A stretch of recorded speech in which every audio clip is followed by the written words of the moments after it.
we all love our company, but what if somebody didn't? What if one of us got really mad at the company? Let's pretend it's you. This is never gonna happen. Of course, you love the company, but let's pretend you hate the company. What would you do from a cyber perspective to screw it up? And when those sessions work, when people really open up, you learn about risks that you never knew about. This is a Security Weekly production. Security Weekly is a resource of Cyber Risk Alliance.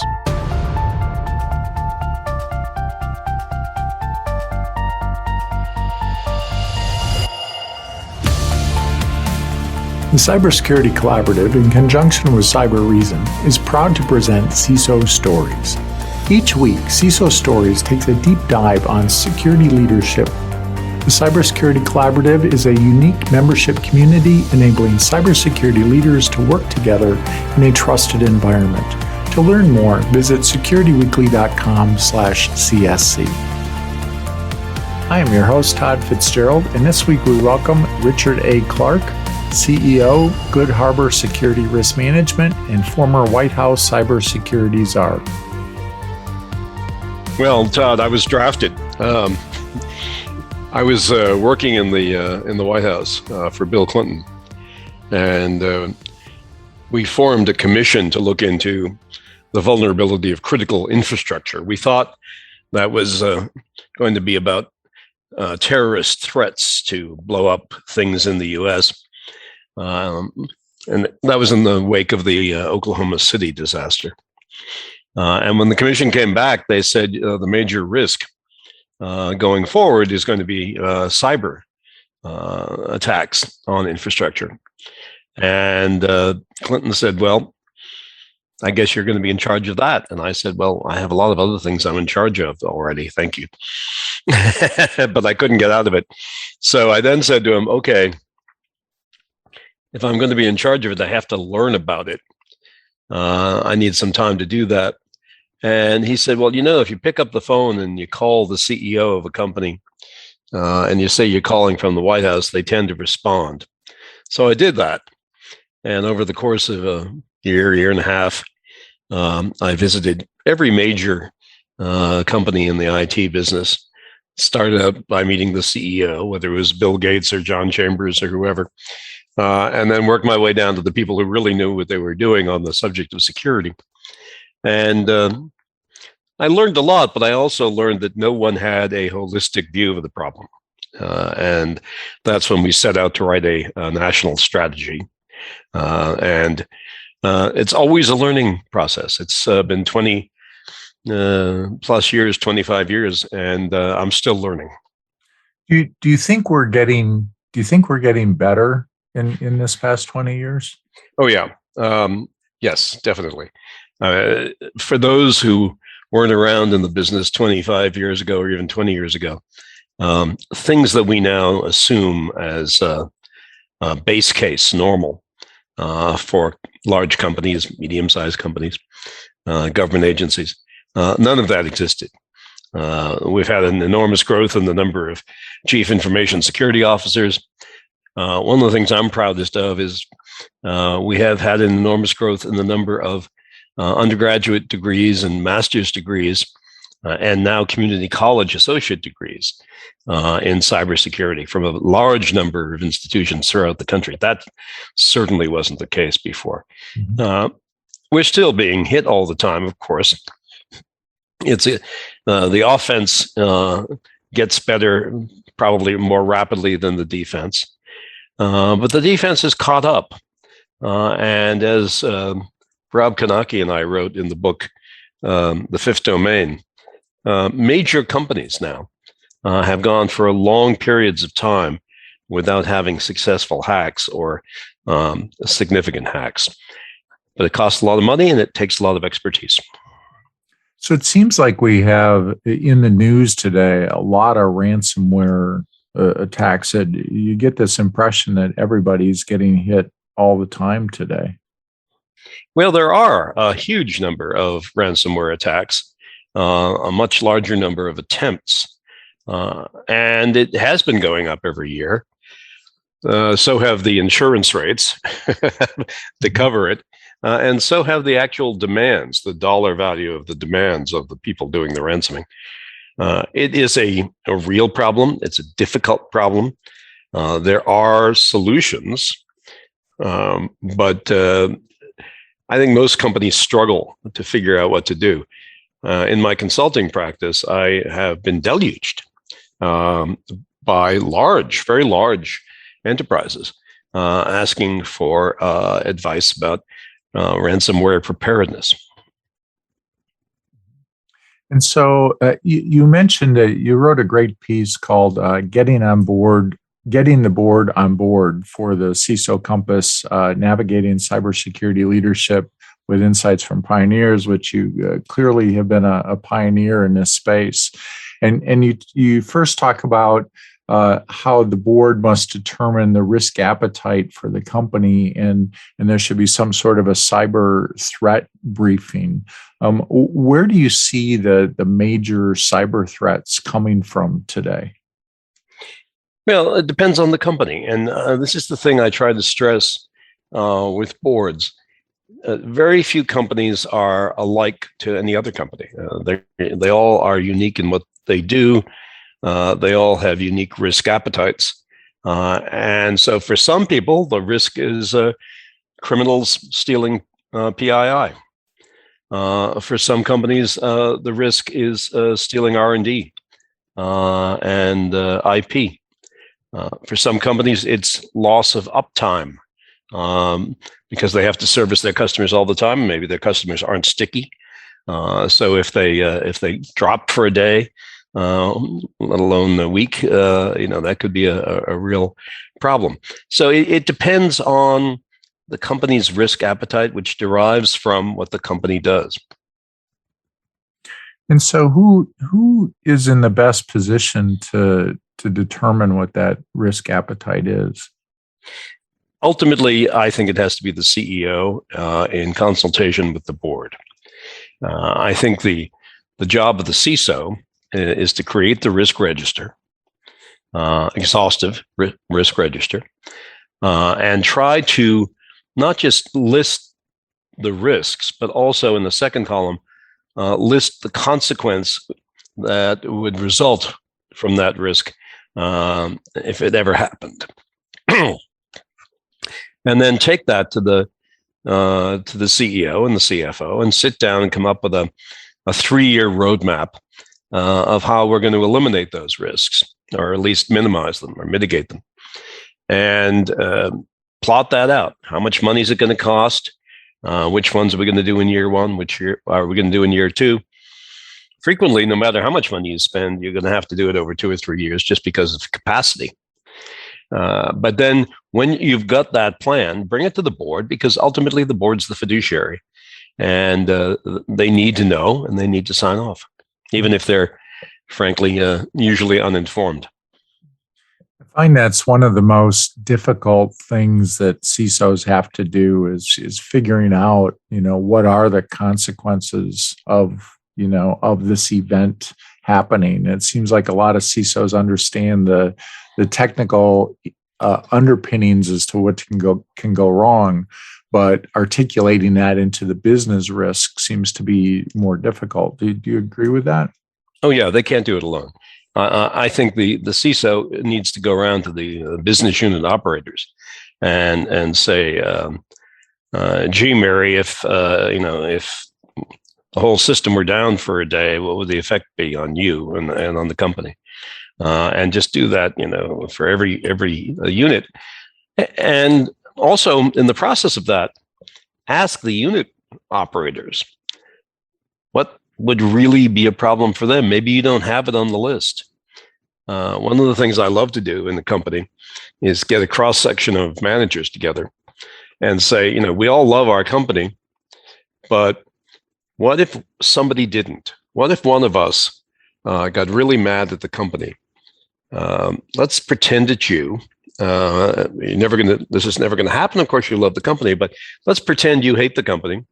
What would you do from a cyber perspective to screw it up? And when those sessions work, when people really open up, you learn about risks that you never knew about.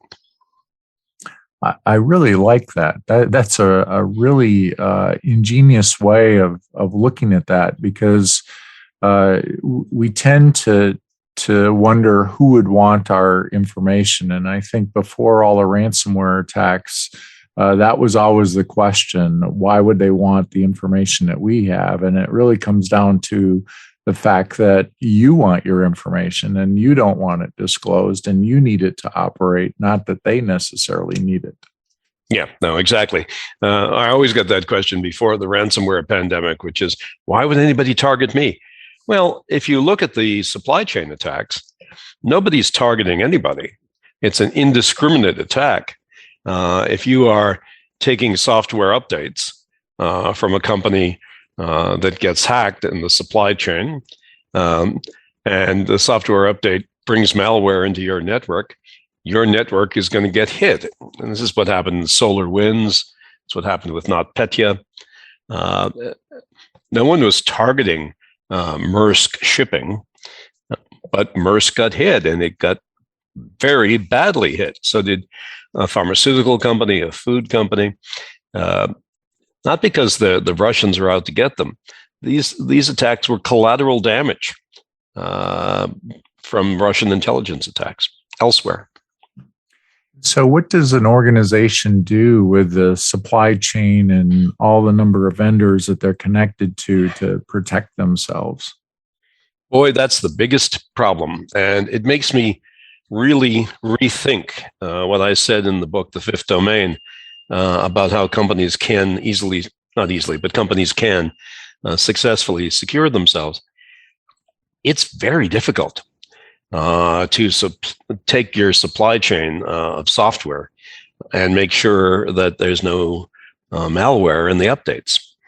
Very difficult, because most enterprises are getting software updates from 100 or more different vendors. And you can't possibly do due diligence on all of them yourself. You have to get together with other customers and set up some process of shared assessments. And you have to see if there's a way of testing the update in a sandbox, if at all possible, in a simulated environment, before you put it on the network. And you can't do that for everything all the time. There's just not enough time or money. Right. So there's always some sort of risk that the boards are going to have to accept. They're going to have to accept it. But I think what you need to look at in the case of the supply chain attacks is mitigation. If this happens, how quickly can I revert to the earlier software? And can I find the change that has occurred in the network since I put the malware on it? That's difficult because changes can be very subtle. There's a new employee that doesn't exist or a new access.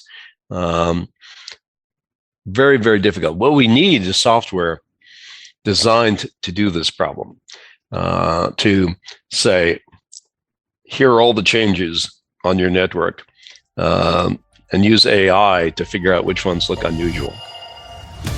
The article this podcast is based upon can be viewed in the best-selling cybersecurity leadership book, CISO Compass, Navigating Cybersecurity Leadership Challenges with Insights from Pioneers, available at Amazon.com and other booksellers.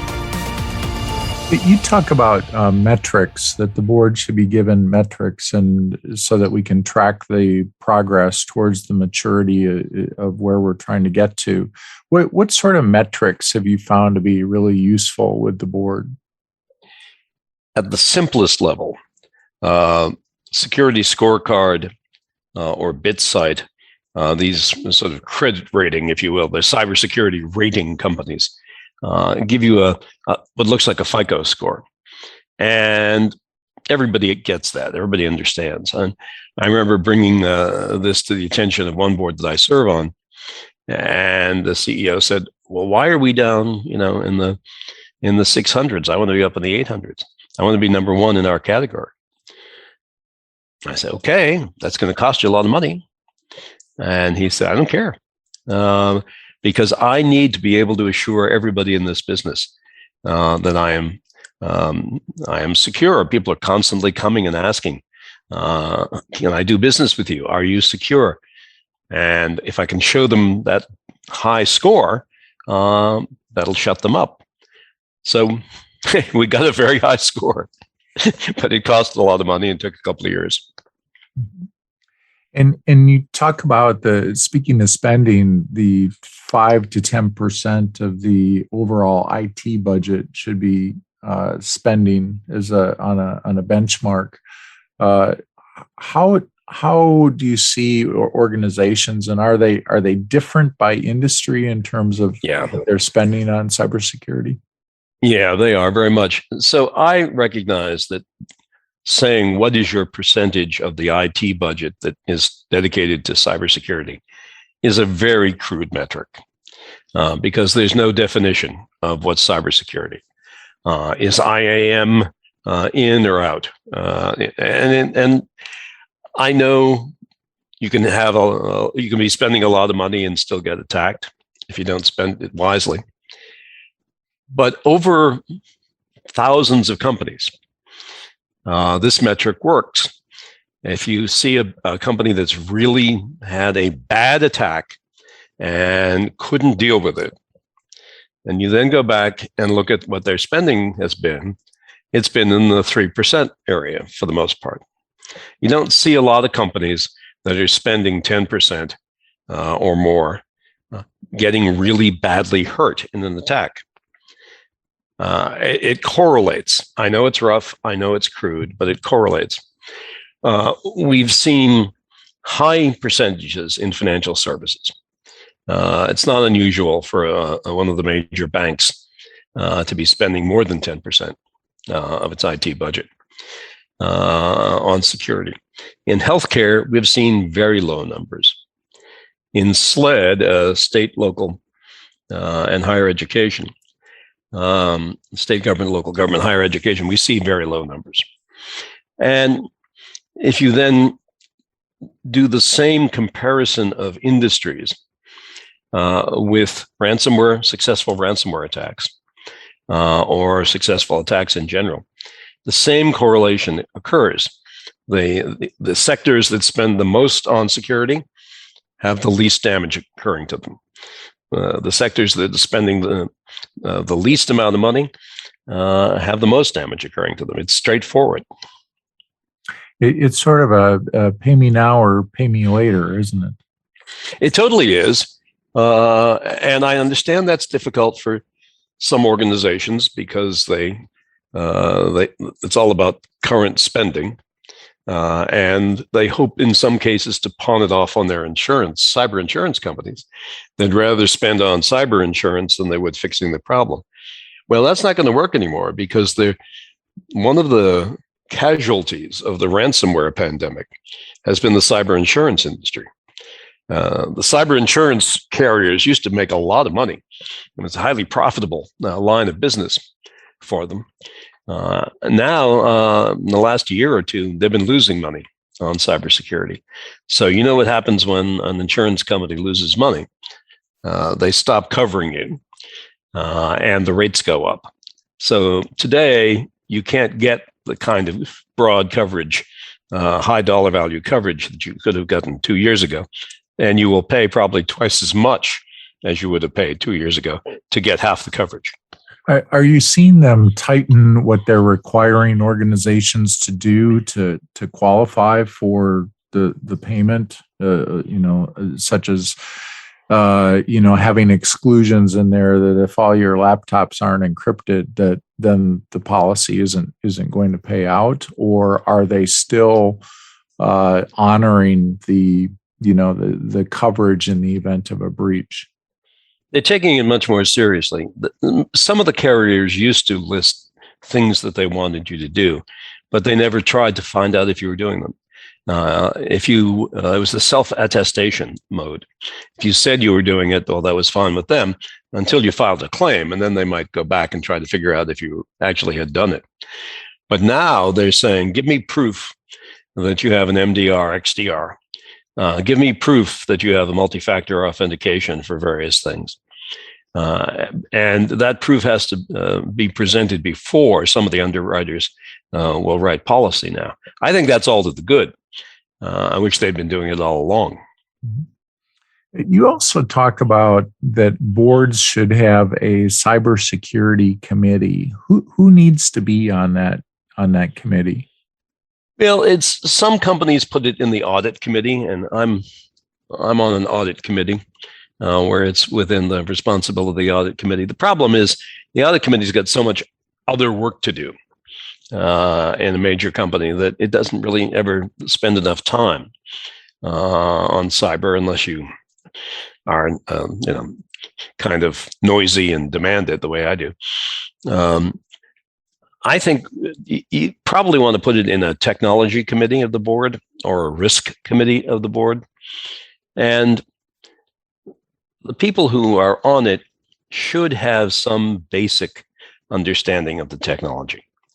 You can't just take your random venture capital guy or private equity guy or gal and throw them on a cyber oversight board for a company. Because they won't know what to ask. Well, I think that's all great advice, and it's been a pleasure discussing this with you. Is there any other advice that you'd like to give, CISOs that are managing these organizations to help mitigate their risk? I think the CISO needs to seriously consider whether it's still appropriate for them to report to the CIO. I believe progressive companies that understand this problem have, over the course of the last 5 years, made different arrangements where the CISO reports to the chief operating officer or the general counsel. But if you're going to continue to report to the CIO, then I think you have to have a break glass option, which is you have the right to take any decision that has gone the wrong way to a higher level official. So all too often I go into companies that have been hacked and the CISO says, boy, if only I had been allowed to do X, well, this would never have happened. And the CEO will frequently say, well, I never knew you wanted to do that. Well, that's because the decision got blocked at a lower level. So if there are major decisions about policies, procedures, or spending, and the CISO is thinking that the network is at risk because of that, I think the CISO has to have the right to appeal those decisions. If they get a no, they can take that no all the way up to the CEO. You have to do that because you don't want to be in the situation where there's been a damaging attack and you could have stopped it if you had put a piece of hardware in, a piece of software in, or established different kinds of procedure. And the CIO said, no, not now. We don't have the money for that, or it's too cumbersome, or it'll slow things down, or people won't like it, whatever the excuse is. If the CIO says no to you, you've got to go up the tape. And the best way, of course, to avoid that is not to report to the CIO in the first place. Absolutely agree with you. So thanks a lot, Richard. It's been a pleasure talking with you today, and thanks for your submission to the CISO Compass book and for what you're doing to help educate other CISOs to become better within their organizations. So thank you very much. It's been a pleasure. Cybereason is the champion for today's defenders, providing an endpoint security platform to prevent, detect, and respond to malicious operations on computers, mobile devices, servers, and the cloud. Cybereason. End cyber attacks from endpoints to the enterprise to everywhere. Learn more at cybereason.com/CISO stories.